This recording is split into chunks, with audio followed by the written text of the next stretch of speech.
क्रांति का यह पर्व आया ज्ञान का संदेश लेकर, ज्ञान का संदेश लेकर। क्रांति का यह पर्व आया ज्ञान का संदेश लेकर, ज्ञान का संदेश लेकर। यज्ञ के ही मंत्र से विश्व को गौरव मिलेगा, दिव्य पावन मंत्र से ही सुप्त मन सरसिज खिलेगा। सब चले मिल शक्ति बनकर, सब चले मिल शक्ति बनकर, शांति का संदेश लेकर, शांति का संदेश लेकर। क्रांति का यह पर्व आया ज्ञान का संदेश लेकर, ज्ञान का संदेश लेकर। धर्म के प्रहरी बने हम, मान संस्कृति का करें हम, ज्ञान की पावन ऋचा से योग का मंदिर रचे हम। अग्निपथ पर बढ़ चले हम, अग्निपथ पर बढ़ चले हम, मुक्ति का संदेश लेकर, मुक्ति का संदेश लेकर। क्रांति का यह पर्व आया ज्ञान का संदेश लेकर, ज्ञान का संदेश लेकर।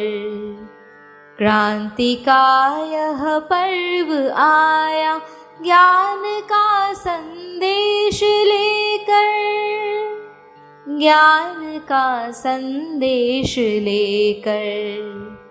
क्रांति का यह पर्व आया।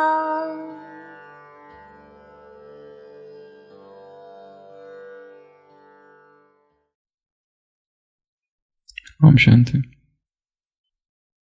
शिव के रथ को इस दुनिया में हमने है साकार देखा, उसके तन में बैठे शिव को हमने है साकार देखा। भोली सुरतिया नैन नुरानी, मस्तक में एक चमक रूहानी, उनकी अनोखी चमक से हमने देखा है संसार अनोखा। उनके तन में बैठे शिव को हमने है साकार देखा, शिव के रथ को इस दुनिया में हमने है साकार देखा। निंदा की जिसने उसकी, उसको अपनाया, गिरते हुए को जिसने उठाया, कर्म की अनोखे जिसने हो, गुणों का श्रृंगार देखा। शिव के रथ को इस दुनिया में हमने है साकार देखा, उसके तन में बैठे शिव को हमने है साकार देखा। उसके तन में बैठे शिव से, शिव को हमने अलौकिक प्यार देखा। शिव के रथ को इस दुनिया में हमने है साकार देखा। तो यज्ञ इतिहास में दो बड़ी सेवाएं हमने देखी। पहली मिलियन मिनट्स ऑफ पीस 1986, दूसरी हमने देखी global cooperation for better world 1988। और कल हमने कहा था इसी 1988 में और एक घटना घटी, और वो क्या थी?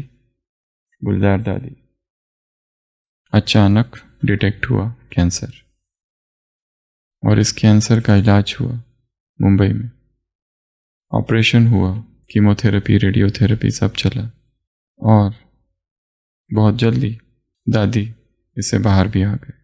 तो ये जो बीच का समय था उसमें कोई मुरली नहीं चली। लगभग 453 days, 453 days। लास्ट जो अव्यक्त वाणी चली वो थी 11/8/88 की। इसका अर्थ ये जो कैंसर डिटेक्ट हुआ ये इसके बाद हुआ। और उसके बाद में नेक्स्ट जो अव्यक्त वाणी चली दादी की वो थी 7/11/89। ये जो पीरियड था बीच का, इसमें कोई अव्यक्त वाणी नहीं चली, क्योंकि बहुत देखा जाए तो लंबा चला कैंसर, फिर उसका ऑपरेशन, फिर कीमो, फिर रेडियो, परंतु ये सब से दादी बहुत अच्छी तरह से बाहर भी आ गई। परंतु बीच का ये जो समय था इसमें कोई अव्यक्त वाणी, कोई बाबा मिलन नहीं हुआ। 453 डेज लगभग।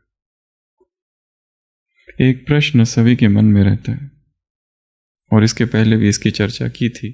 प्रश्न पूछा था, उत्तर दिया नहीं था। दो प्रश्न। पहला प्रश्न था कि जो अध्यात्म के मार्ग पर चलते हैं या फिर जो योगी होते हैं, जो संत होते हैं, जो महात्मा होते हैं, देव पुरुष होते हैं, त्यागी पुरुष होते हैं, धर्मात्माएं होते हैं, वो बीमार क्यों पड़ते हैं? ये पहला प्रश्न। और दूसरा प्रश्न क्या था? जो कम आयु में शरीर क्यों छोड़ देते हैं योगी पुरुष, इसका क्या कारण है? तो ये जो पहला प्रश्न पूछा था कई समय पहले, आज उसका उत्तर देने की हम कोशिश करेंगे कि जो आध्यात्मिक पुरुष है, व्यक्ति है, वो बीमार क्यों पड़ते हैं। कारण बहुत सारे हैं, ऐसे 18 कारण हम लेंगे। बीमारियों के कारण नहीं है ये, बीमारियों के कारण बहुत सारे। अगर एक साधारण व्यक्ति को लिया जाए तो वो क्यों बीमार पड़ता है, ये कारण किनके हैं?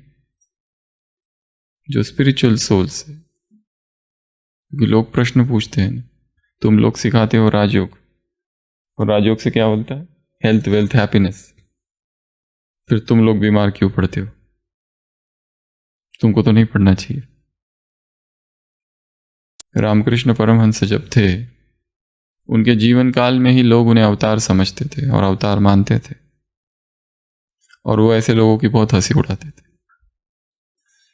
एक बार झाड़ पर चढ़ गए थे और झाड़ से गिर गए, फिर फ्रैक्चर हो गया। फिर जो लोग उनको अवतार समझते थे उनके पास गए, देखो तुम्हारे अवतार का हाथ फ्रैक्चर हो गया, थ्रोट कैंसर हो गया था। उसी तरह रमन महर्षि, कैंसर डिटेक्ट हुआ। मम्मा कैंसर, नॉट जस्ट कैंसर, परंतु उससे बाहर आए ही नहीं। विश्वरतन, विश्व किशोर भाऊ, ऑपरेशन हुआ, 5वें दिन शरीर से बाहर। दीदी कैंसर, ऑपरेशन। जगदीश भाई, सभी को ले लो जिन्होंने दिन रात सेवाएं की, बीमारियां तो थी। तो संसार की महानतम आत्माओं का भी अध्ययन अगर किया जाए, उनको भी बीमारी आई। बुद्ध 80 साल की उम्र में 40 साल तो परिभ्रमण किया भारत का, संदेश देते देते। और जब एक जगह पहुंचे, वो एक व्यक्ति भोजन लेके आया, पर उसे भी नहीं तो पता था बेचारा, विषाक्त था वो भोजन, मशरूम, और उनको भी पता था, फिर भी उन्होंने खाया, और उस भोजन का प्रभाव उन पर हुआ, शरीर छूट गया, डेथ। तो क्या कारण है कि महान आत्माएं या फिर एक्सट्रीमली हायर स्पिरिचुअल सोल्स, उनके शरीर में भी बीमारियां होती है? तो कारण बहुत सारे। कुछ कारण हम लेंगे, कुछ स्पिरिचुअल कारण, कुछ प्रकृति के कारण, कुछ और कुछ और। तो सबसे पहला कारण, ऐसी आत्माएं जो होती है उनका दूसरी आत्माओं के साथ बहुत कम हिसाब है। हमारे हिसाब किताब किस तरह से चुकतू होते हैं? दूसरी आत्माओं के साथ संबंधों में कड़वाहट, संबंधों में तनाव, संबंधों में दुख, किसी की शादी होती है, लड़ाई झगड़ा, कुछ और ही सच्चाई बाद में पता चलती है, अलग हो जाते हैं। ये क्यों हुआ? कोई हिसाब था उस आत्मा के साथ, इसलिए पास आना पड़ा, समीप आना पड़ा। हिसाब चुकता हुआ, वो उसके मार्ग में, हम अपने मार्ग में, बट वो नेसेसरी था। उसके सिवा शायद वो हिसाब चुकता ही नहीं होता। तो हमारे हिसाब किताब कैसे चुकता होते हैं? प्राकृतिक आपदाएं आती है। एक होता है इंडिविजुअल हिसाब किताब, एक होता है मास कलेक्टिव कार्मिक अकाउंट्स, चुकते होते हैं एक साथ। तो जो महान आत्माएं होती है, जैसे दादी को ही ले लो, कहते हैं 7 जन्म की पवित्रता है, या उससे भी ज्यादा। भगवान ऐसे ही किसी को अपना रथ नहीं बनाता। भगवान का किसी को रथ बनना है तो उसमें कितनी डिविनिटी होगी, कितनी प्यूरिटी होगी। 8 साल की उम्र में पहला साक्षात्कार, 9 साल की उम्र में दादी तैयार थी। शिव की सजनी तैयार है शिव पर बलिहार जाने के लिए। 9 साल की उम्र में क्या समझता है लोगों को, बच्चों को? इस उम्र में सारे स्वर्ग के सितारे साक्षात्कार होने चालू हुए। ऐसे थोड़ी चुना भगवान ने। जो रूहानियत, जो डिविनिटी दादी में है, ऐसी संसार की कोई आत्मा हो ही नहीं सकती। अभी तक तो देखी नहीं गई है कि जो भगवान का चैनल बन सके, मीडियम बन सके। बाकी दादियां भी थी, पर बाकी दादियों का पार्ट और था, प्रेम का पार्ट था, ज्ञान का पार्ट था। पर गुलजार दादी का पार्ट था साइलेंस का, मौन का। स्वभाव ही मौन का था। और भगवान ऐसे ही तन में आता है। संसार में दूसरे चैनल्स भी है, कई सारे लोग हैं, जो कल भी सुनाया था, जिनके शरीर में आत्माएं प्रवेश करती है। पर आत्माएं प्रवेश करती है, परमात्मा नहीं। आत्माएं तो प्रवेश करेगी, अतृप्त आत्माएं भटक रही है। इस परिवार से ही कितनी आत्माएं चली गई है, वो भी यहां वहां होगी। एक आत्मा ने शरीर छोड़ा था, एक ब्राह्मण आत्मा ने। बाबा का भोग संदेश आया था कि भोग संदेश में हमने सुना था कि बाबा ने कहा कि उस आत्मा को बाबा ने अपने एक सिंहासन पर बिठाया और वो आत्मा बहुत खुश हुई। फिर बाबा ने राज खोला कि उस आत्मा को हमेशा इच्छा थी कि मान मिले, सम्मान मिले, पर मिला ही नहीं। तो बाबा ने उसकी यह इच्छा पूरी की, उसको सिंहासन पर बिठाकर। तो अतृप्त आत्माएं हैं, तो उनको क्या चाहिए? नाम चाहिए, मान चाहिए, ज्ञान, योग, धारणा सब कुछ है, पर मान नहीं मिल रहा है। तो ऐसी आत्माएं जब शरीर छोड़ती है तो फिर क्या करती है? किसी और के आत्मा शरीर में, जो मीडियम्स है, जो चैनल्स है, उनमें प्रवेश करती है। और ऐसी आत्माएं सब कुछ कर सकती है, कोई भी भाषा बोल सकती है, एनी लैंग्वेज, कैसे भी हाव भाव प्रकट कर सकती है। और भगवान को तो इन्होंने देखा ही है, और भगवान से इन्होंने मिलन मनाया है, तो वो सब कुछ जानती है। सारी मुरलियों का ज्ञान है, इधर उधर जोड़ने में ज्यादा पुरुषार्थ की आवश्यकता नहीं है। कुछ भी करे, परंतु भूख है, एक प्यास है, किसकी? सम्मान की, रिकॉग्निशन की। अब इस जन्म में तो मिला नहीं, तो इस इच्छा का क्या करे? किसी और शरीर में प्रवेश करके आत्मा तृप्त होती है। तो ये तो हम कह रहे थे बात हिसाब किताब की। तो जो महान आत्माएं हैं, उनके हिसाब किताब दूसरी आत्माओं के साथ कम रहते हैं। जो महान आत्माएं, उनके हिसाब किताब प्राकृतिक आपदाओं की वजह से उनको दुख नहीं होगा, तो उनके हिसाब किताब कहां से चुकते होंगे? अपने ही शरीर की बीमारी से। यह पहला कारण है, फर्स्ट रीजन, कार्मिक अकाउंट। उनकी अपने ही शरीर से यह हिसाब किताब चुकते होंगे, किसी और के वजह से उनको दुख नहीं मिलेगा। कोई इंचार्ज उनको सता रहा है, कोई साथी उनको दुख दे रहा है, कोई जूनियर उनको दुख दे रहा है, कोई बाहर की आत्माएं दुख दे रही है, कोई उन पर कमेंट्स कर रहा है, ये सब चीजें कम होगी उनके साथ। कोई संबंध में तनाव और झगड़ा चल रहा है, ये नहीं होगा। उनके साथ क्या होगा, अब उनके भी तो कुछ ना कुछ हिसाब है, क्योंकि ऐसी कोई आत्मा नहीं है कि जिसने विकर्म जिसकी वजह से नहीं हुए। क्योंकि बाबा ने तो ये कहा है कि जिसने मुझे सर्वव्यापी कहा वो भी एक विकर्म। जब जब तुमने शरीर देखा वो एक पाप किया, ये परिभाषा है उसकी। तो उस हिसाब से तो सबसे पहला कारण उनके हिसाब किताब अपने ही शरीर से चुकत होंगे, इसलिए बीमारी होगी। एक कन्या थी अहमदाबाद में, और जो बहुत अनन्य कन्या थी और एकदम पक्की ज्ञान में, रोज सेंटर पर जाना, एकदम धारणा। और एक दिन अचानक वो ट्रेन क्रॉस करती रहती है, उसकी ट्रेन आ जाती है उधर से और डेथ ऑन द स्पॉट। भोग संदेश जाता है, बाबा को पूछा जाता है, बाबा ये क्या, इसने कौन से पाप किए?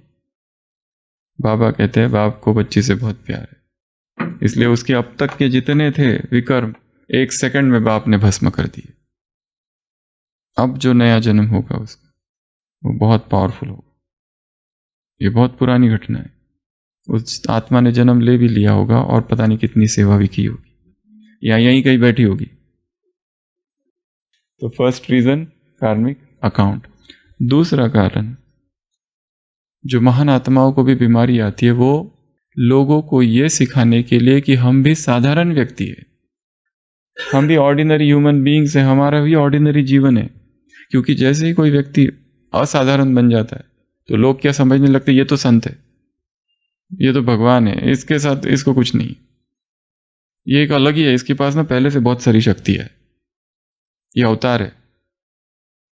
पर यह आत्मा ये सिखाती है कि हम अवतार नहीं है, हम कोई एकदम डायरेक्ट परम धाम से आई हुई आत्माएं नहीं है। हम कौन है? हम साधारण है, जैसे तुम हो वैसे हम हो। जैसे तुमको तकलीफ होती है, मुझे भी दर्द होता है, मुझे भी तकलीफ होती है। तो ये सिखाना चाहते हैं कि हम असाधारण नहीं है, हमारा भी शरीर वैसा ही है जैसा तुम लोगों का शरीर है। ये सेकंड कारण। तीसरा कारण, ज्ञान का प्रैक्टिकल स्वरूप क्या है? सभी परिस्थितियों में अचल अडोल रहना, तो वो अपने कर्मों से ये बताती है कि शरीर की बीमारी आ गई, इतना दर्द है, फिर भी सहन शक्ति का प्रदर्शन। तो थर्ड रीजन है ग्रैंड ज्ञान का प्रैक्टिकल स्वरूप अगर नहीं हो तो कौन मानेगा तुमने ज्ञान धारण किया? खाली भाषण देना ही ज्ञान थोड़ी है। भाषण तो कला है, उसका धारणा से कोई संबंध नहीं है। व्यक्ति अमृत वेले पर बहुत अच्छा भाषण कर सकता है और खुद रोज उठता है 8 बजे। ब्रह्मचर्य पर बहुत अच्छा भाषण दिया जा सकता है, कला है वो भाषण देना। किसी को भी ट्रेन कर दो, सीख जाएगा। गधे को भी 1 महीना ट्रेनिंग दो, वो भी भाषण करना चालू कर देगा। उसका धारणा से कोई संबंध नहीं है। धारणा एक अलग चीज है। भाषण हाँ, वो एक सेवा के रूप से करो तो ठीक है, ये सेवा पूरी हुई, अब मेरा अपना पुरुषार्थ जो दूसरों को सिखाया अब मुझे खुद सीखना है। मैं क्या कर रहा हूं खुद? तो ज्ञान का प्रैक्टिकल स्वरूप उनको दिखाना है, इसलिए उनको बीमारी आती है। दादी को कैंसर की बीमारी आ गई। अवस्था कैसी है दादी की? अचल अडोल। क्या चिल्ला रही है, डॉक्टर जल्दी आओ जल्दी आओ जल्दी आओ, इमरजेंसी है। डॉक्टर्स को इमरजेंसी है, उनको कोई इमरजेंसी नहीं है। वो शांत है, स्थिर है। पेन भी होता है तो ये नहीं कहती मुझे पेन है, जब पूछो तो बताते हैं। 4 बार पूछने के बाद 1 बार बताते, पेन है क्या, यहां है क्या, दबाने से होता है क्या? हाँ, ये इतना सब पूछने, लीडिंग 4 प्रश्न पूछने के बाद सभी दादियां, एक दादी नहीं, ऑल।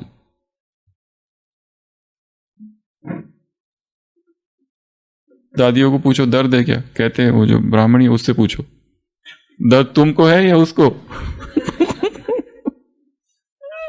सभी दादियां, कोई एक नहीं, सभी का हमने देखा।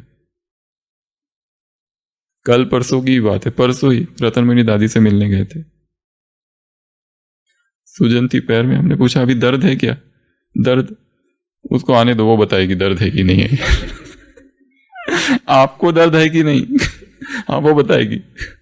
नींद आई क्या वो बताएगी। अरे इतना अपने ही शरीर से इतना साक्षीपन है। जो ज्ञान में बाबा कहते हैं साक्षी हो जाओ, वो प्रैक्टिकल रूप दिखाई दे रहा है। तो ये तीसरा कारण है। ये अपने शरीर की बीमारियों से सिखाना चाहते हैं कि ज्ञान अगर प्रैक्टिकल में लाना है तो ये विधि है, ये मेथड है ज्ञान को लाने की। चौथा, जब महारथी बीमार पड़ते तो दूसरी आत्माएं उनकी सेवा करती है। उनको सेवा लेनी नहीं है, पर जब आप महारथी आत्माओं की सेवा करते हो तो क्या मिलता है? पुण्य। ये उनकी करुणा है, ये उनका रहम भाव है। जैसे एक ये होता है, सन्यासी होता है, वो भी भिक्षा क्यों मांगता है? खुद के पेट के लिए ना, ताकि जो गृहस्थी है वो उनको भिक्षा देते हैं तो गृहस्थियों में देने का संस्कार जागे, करुणा जागे। वो जो लालच है उनके अंदर पैसों का, भोजन का, धन का, वो थोड़ा कम हो, ये सूक्ष्म भाव होता है। बाकी उनको तो क्या, नहीं भी मिला तो जंगल में रह लेंगे, फल खा लेंगे, कुछ भी खा लेंगे, उनको थोड़ी ना कुछ चाहिए। पुराने सन्यासी, अब वाले नहीं, धामा खाने वाले ब्राह्मण होते हैं ना, अलग अलग प्रकार के। तो एक कारण क्या है बीमारियों का? कि दूसरी आत्माओं में करुणा जगाना, दूसरी आत्माओं के मैं को तोड़ना। क्योंकि सेवा करना अर्थात अपने मैं को तोड़ना पड़ता है, कम करना पड़ता है, छोड़ना पड़ता है। उसके सिवा सेवा थोड़ी कर सकते हो। झाड़ू लगाओ, अहंकारी व्यक्ति कहेगा कि मैं झाड़ू लगाता हूं? नहीं। एक राजा अपना सारा राज्य छोड़कर एक आश्रम में आ जाता है, वैराग इतना आ जाता है उसको, सब संसार व्यर्थ है, कुछ नहीं चाहिए, केवल भगवान को ही पाना है बस। और वो गुरु को कहता है मुझे सन्यास लेना है। गुरु कहता है रुको थोड़ा, कुछ दिन यहीं रुको, फिर बताऊंगा। और उसको क्या दे देता है? काम दे देता है। कौन सा काम? झाड़ू लगाने का, आश्रम की सफाई सुबह सुबह राजा को। और एक दिन राजा जब सफाई कर रहा होता है, एक दूसरा आश्रम का भाई, शिष्य, गुरु भाई आता है, जोर से उसको धक्का लेके आगे जाता है। राजा को इतना क्रोध आता है, तुमको दिखता नहीं है क्या? इधर मैं झाड़ू लगा रहा हूं, आंखें नहीं है कि तुमको? वो तो चला भी गया जब तक। 15 दिन के बाद राजा झाड़ू लगा रहा है सुबह सुबह, एक दूसरा व्यक्ति और जोर से धक्का लगाकर उसको जाता है। पहली बार तो उसने बहुत चिल्लाया था, गुस्सा किया था। इस बार एकदम बोलने ही जाता है तो उसको थोड़ी, शायद 15 दिनों में अपनी कुछ चेकिंग की होगी कि मैं ये आया किस लिए, और क्रोध से तो नुकसान हो गया। तो 15 दिन के बाद वो उसको गुस्से से देखता है, बस कहता कुछ नहीं है, पर आंखें सब कुछ कह देती है। फिर 15 दिन के बाद झाड़ू लगा रहा है, एक व्यक्ति जोर से आता है, गुरु भाई कोई, और धक्का लगा के आगे निकल जाता है। तब वो एकदम से देखता है उसको, पर आंखें नीचे कर लेता है। पहली बार तो क्रोध आता है, फिर दूसरी बार आंखें नीचे। 15 दिन के बाद फिर और एक व्यक्ति आता है, दूसरा, उसको धक्का लगाता है। तब राजा उसको देखता तक नहीं, अपना झाड़ू चालू रखता है। और एक बार व्यक्ति धक्का लगाता है 15 दिन के बाद। राजा कहता है बहुत तुम्हारा शुक्रिया। गुरु कहता है नाउ यू आर रेडी, अभी तुम तैयार हो। तो सेवा से क्या होता है? मैं नष्ट होता है। ये सेवा का उद्देश्य है। परंतु ये ना हो कि सेवा से कुछ और हो रहा है, तो फिर वो सेवा नहीं है, वो सेवा नहीं है। तो ये सब क्या सिखाते हैं महारथियों की बीमारी?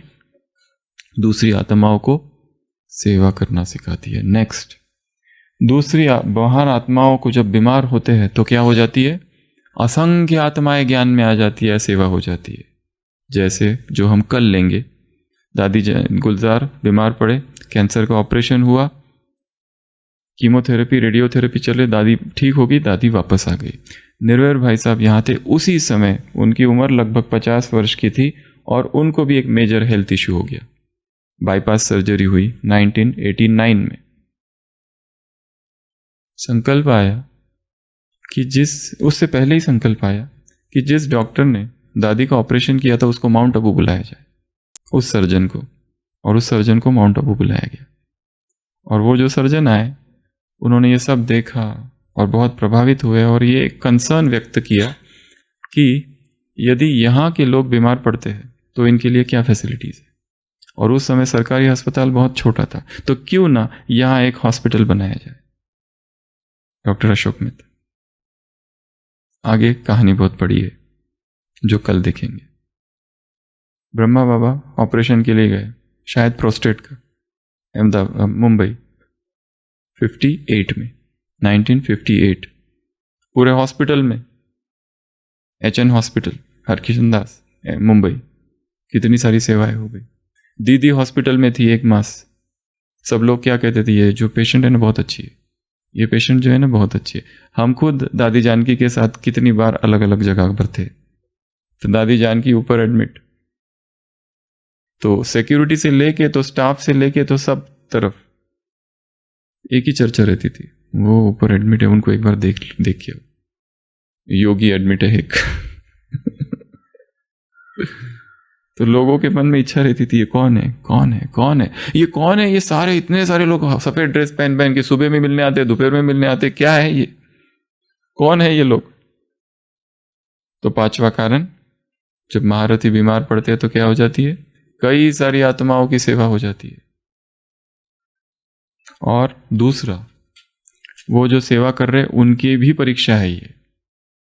रामकृष्ण परमहंस बीमार है, गले का कैंसर हो गया है, और जो उनकी केयर टेकर है, उनका ब्राह्मणी शब्द तो नहीं है वहां पर, जो उनको देखभाल करता है, एक बार उसने थोड़ी लापरवाही की करते करते, और उनका जो बलगम था पूरा, थ्रोट कैंसर, सारा कोपियस अमाउंट स्पुटम निकलता है, कफ निकलता है, वो एक कटोरी में रखा हुआ है, और उनका केयर टेकर अच्छे से ध्यान नहीं दे रहा है उनकी तरफ। नरेंद्र नाथ आते हैं और वो पूरा जो कटोरी है कफ की वो पी जाते हैं। गुरु के प्रति श्रद्धा, गुरु के प्रति प्रेम, उस साथी को सिखाने के लिए।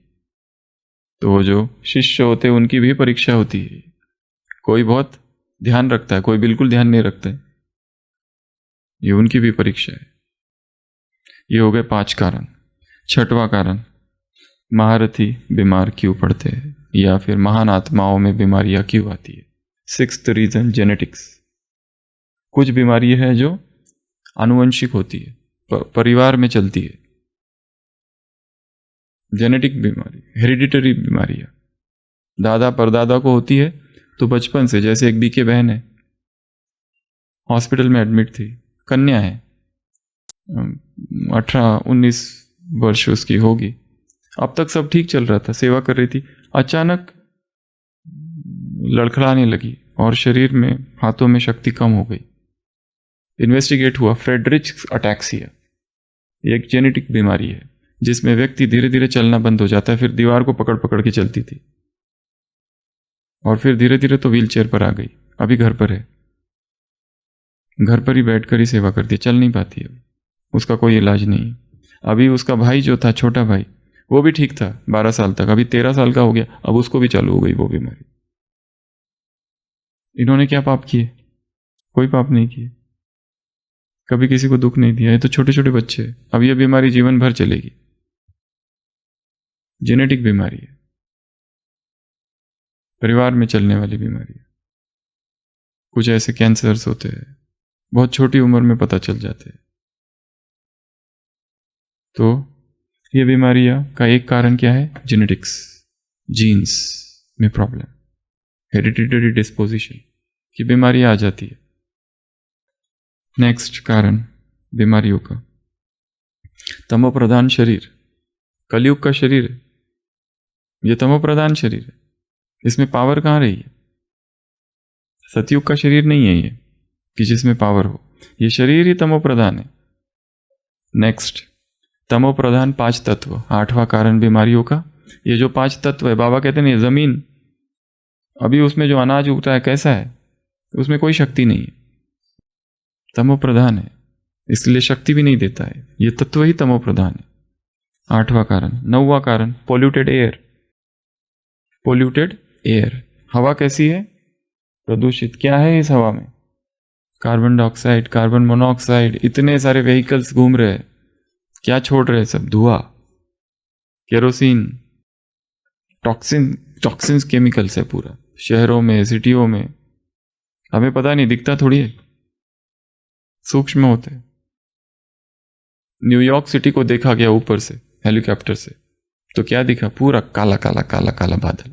सूट, ये सूट जो होता है ना, कई चीजों से बना हुआ होता है, टॉक्सिक केमिकल्स, और ये सब हमारे अंदर जा रहा है, तो शरीर बीमार पड़ेगा ही। Next, polluted water. जो पानी हम पी रहे, क्या कुछ उसमें मिलावट है? चाहे कितना भी फिल्टर करो, सारी इंप्योरिटी आप नहीं निकाल सकते, तो पानी ही पोल्यूटेड है। Next, contaminated food. भोजन जो आ रहा है वो भी कंटेमिनेटेड है। किससे कंटेमिनेटेड है? फर्टिलाइजर्स, पेस्टिसाइड्स, क्या कुछ उसमें डायल है, preservatives, flavouring agents, colouring agents, कितनी सारी चीजें उसमें होती है, हमको वो दिखती नहीं। Polished rice, refined oil. Best oil जो है यूज अगर करना है वो कच्ची घानी वाला तेल होता है ना, कोल्ड प्रेस कच्ची घानी का तेल, वो सबसे बेस्ट है। और अगर ऑयल को यूज करना है तो सबसे बेस्ट मेथड है उसको कुक नहीं करना है, रॉ ऊपर से डालो जो कुछ बनाना है उसमें। 4 प्रकार के तेल आते हैं वो, एक तो नारियल का, सरसों का, तीसरा तिल का, और चौथा ग्राउंडनट। चेंज करते जाना, एक मास एक, अगले मास दूसरा, अगले मास तीसरा, कीप ऑन चेंजिंग ऑयल। और जो ऑयल एक बार यूज कर लिया है उसको दोबारा यूज किया जाता है। जैसे दोबारा यूज होता है उसमें ट्रांस फैट बन जाते हैं, और ये ट्रांस फैट लोग एचडीएल कोलेस्ट्रॉल है उसको बढ़ाता है, जो आर्टरीज को ब्लॉक करता है। ब्राह्मण आत्माएं कहीं बाहर का खाते नहीं है, फिर भी हार्ट अटैक क्यों आता है? क्योंकि नलियां क्यों ब्लॉक निकलती है? क्योंकि ऑयल कंटेमिनेटेड है, उसको इतना प्रोसेस किया जा रहा है। वैसे तो देखा जाए तो ऑयल की इस शरीर को जरूरत ही नहीं है। लोग कहते हैं जॉइंट्स उसके लिए चाहिए लुब्रिकेशन, सब मिथ्या, ऐसा कुछ नहीं। तो अगर फूड कंटेमिनेटेड है, वो कहाँ से कंटेमिनेटेड हुआ है? ये पेस्टिसाइड्स, ये फर्टिलाइजर्स, ये सब कुछ। इसके लिए अभी कौन सा चल रहा है? ऑर्गेनिक फार्मिंग, उसमें भी यौगिक खेती, योग के वाइब्रेशंस देना उस खेती को, ये एक कारण है। अगला कारण, चौथा 12वां, लैक ऑफ एक्सरसाइज। शरीर को क्या चाहिए? एक्सरसाइज चाहिए। खाना पीना और सोना अगर केवल रहा तो बीमारियां होगी, चाहे फिर वो कोई भी हो। बीमारियां व्यक्ति को नहीं देखती, ये संत है या पापी है या कौन है, कोई भी हो, बिना एक्सरसाइज शरीर बीमार पड़ेगा जरूर।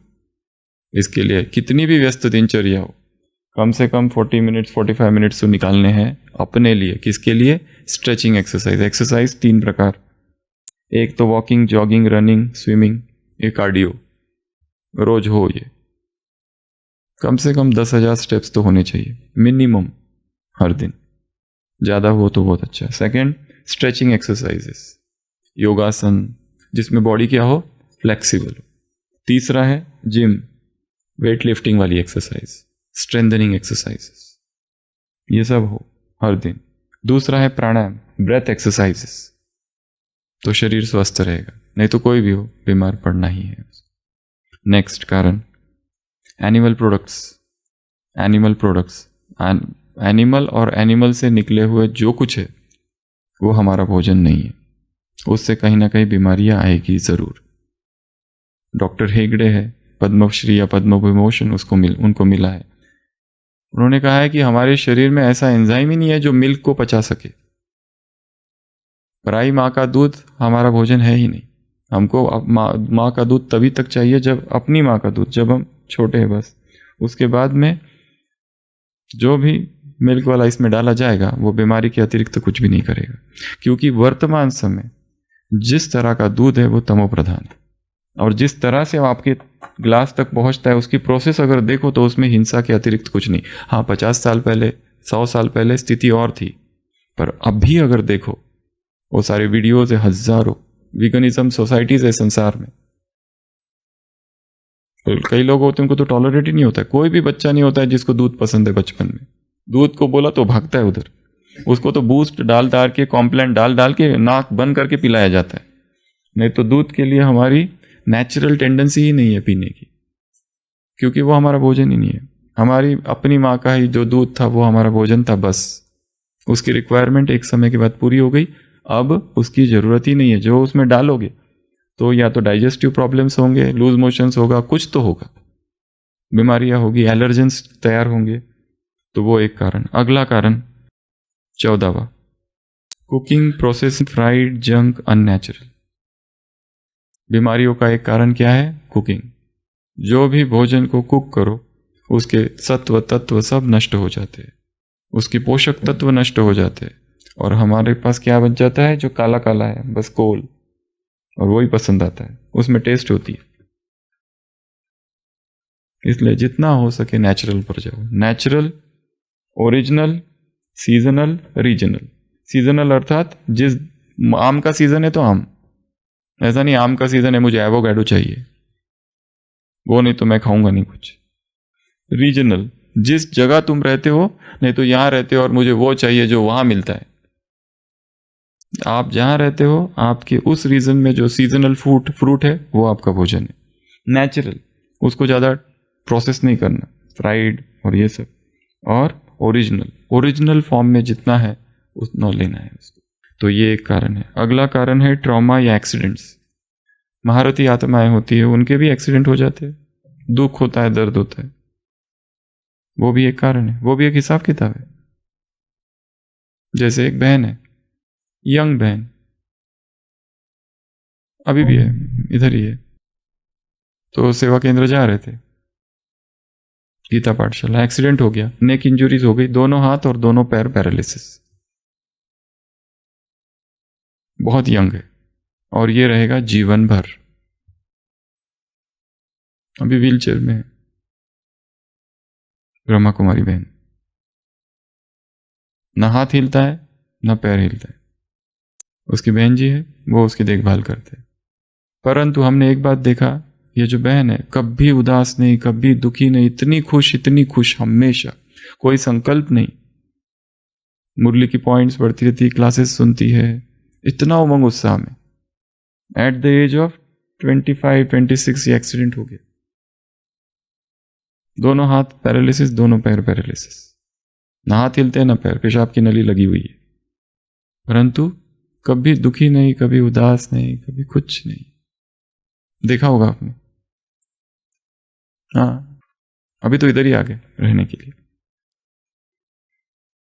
तो हिसाब किताब, एक्सीडेंट हो जाना अचानक से,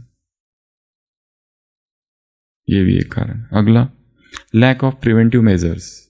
बीमारियों का एक कारण क्या है? ये भी है। जब कोविड चालू हुआ था तो एक बहुत वरिष्ठ आत्मा ने हमसे पूछा था, क्या ब्राह्मणों को भी कोविड हो सकता है क्या? ब्राह्मणों को, मतलब एकदम बाबा के जो बच्चे हैं। तब हमने भी कहा था हो तो सकता है, बहुत शुरुआत में जब जस्ट फर्स्ट या दूसरी तीसरी केस आई थी भारत में। ये किसको पता था कि कोविड से ये परिवार भी खाली हो जाएगा।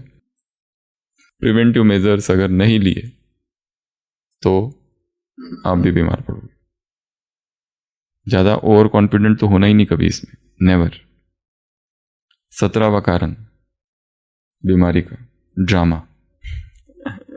ये ड्रामा रिपीट हो रहा है, कल्प पहले हुए थे अब फिर हो गया, क्या बड़ी बात है, नथिंग न्यू। इसमें भी यूज करना है नथिंग न्यू को। अभी संडे में तो कहा ठीक है बीमार हो गए, फ्रैक्चर ही हुआ ना, मरे तो नहीं, हार्ट अटैक ही आया ना, मरे तो नहीं, टाइम मिल गया अभी, तब वो सेवा की, अभी रेस्ट करके बाबा की सेवा करेंगे, याद करेंगे, थोड़ा किताबें पढ़ेंगे, चिंतन करेंगे, यज्ञ इतिहास का अध्ययन करेंगे, दादियों की क्लासेस सुनेंगे, वो सब करेंगे। लास्ट कारण अननोन, अज्ञात। मेडिकल में जब बीमारी का कोई कारण नहीं होता है, हम उसको कहते हैं idiopathic. Idiopathic reasons. Idiopathic means पता नहीं क्या है, डॉक्टर्स को भी पता नहीं।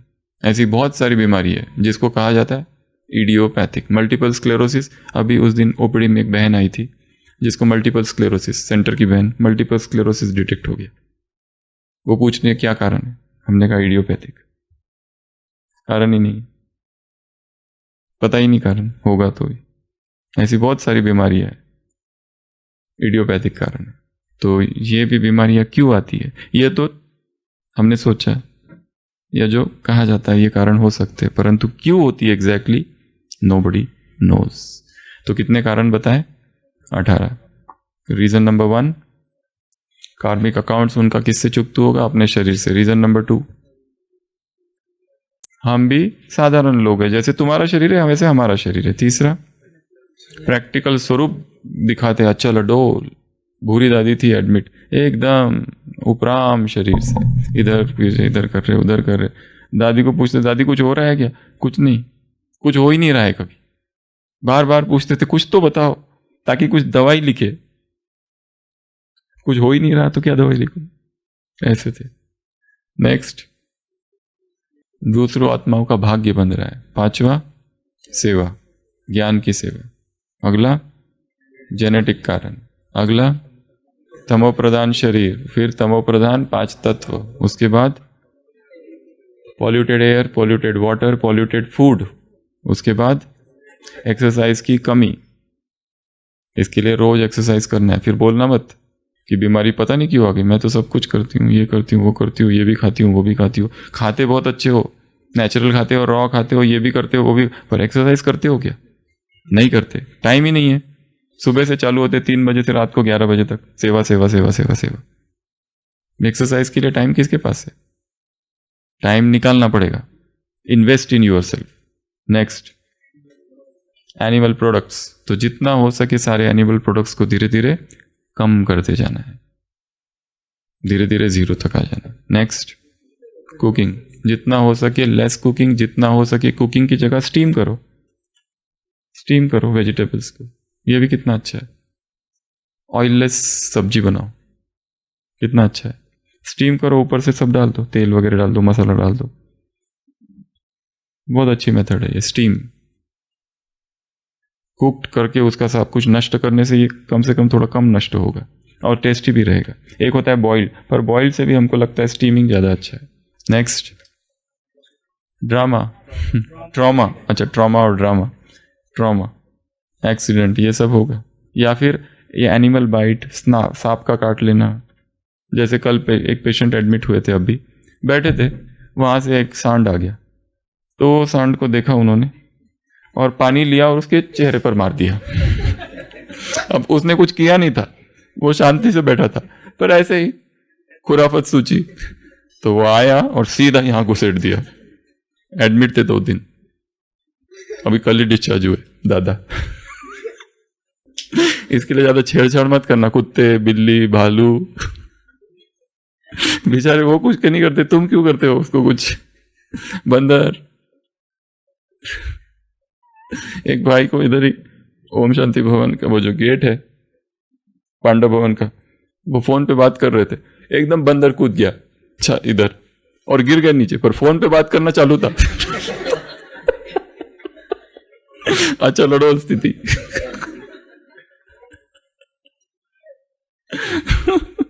तो इनसे भी हिसाब किताब है हमारे। Next, drama. Preventive measures, mask, ये सारी चीजें साइंटिफिक चीजें जरूरी है, तो इसका उपयोग करना है। 2 गज की दूरी, मास्क है जरूरी।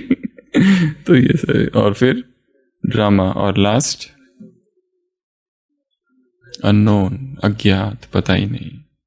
तो महारथियों को भी बीमारी आएगी और हम सब भी महारथी है, ठीक है।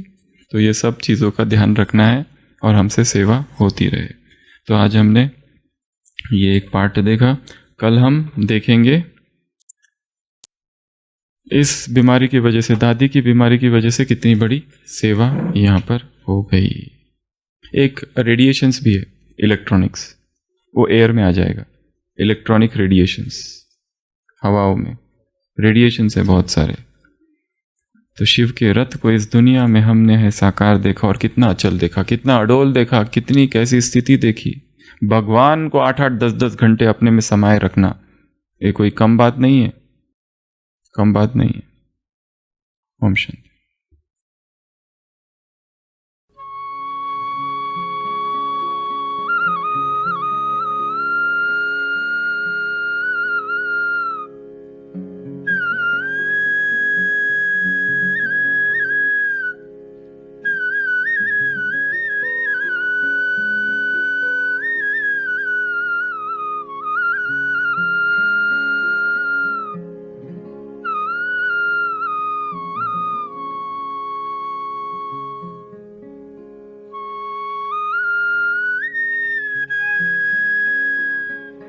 शिव के रथ को इस दुनिया में हमने है साकार देखा। शिव के रथ को इस दुनिया में हमने है साकार देखा। उनके तन में बैठे शिव का, उनके तन में बैठे शिव का हमने अलौकिक प्यार देखा। शिव के रथ को इस दुनिया में हमने है साकार देखा।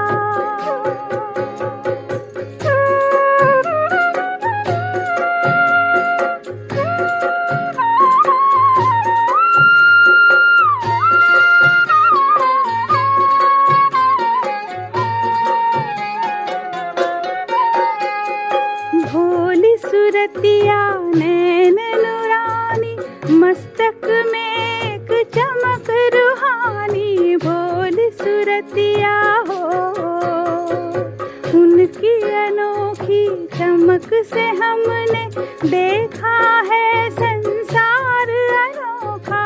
उनकी अनोखी, उनके तन में बैठे शिव का, उनके तन में बैठे शिव का हमने अलौकिक प्यार देखा। शिव के रथ को इस दुनिया में हमने है साकार देखा।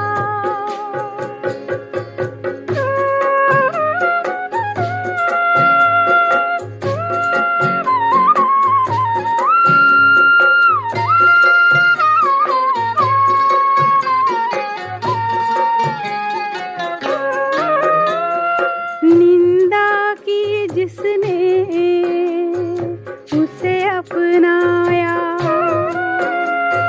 गिरते हुए को जिसने उठाया। कर्म किए अनोखे जिसने, कर्म किए अनोखे जिसने गुणों का श्रृंगार देखा। शिव के रथ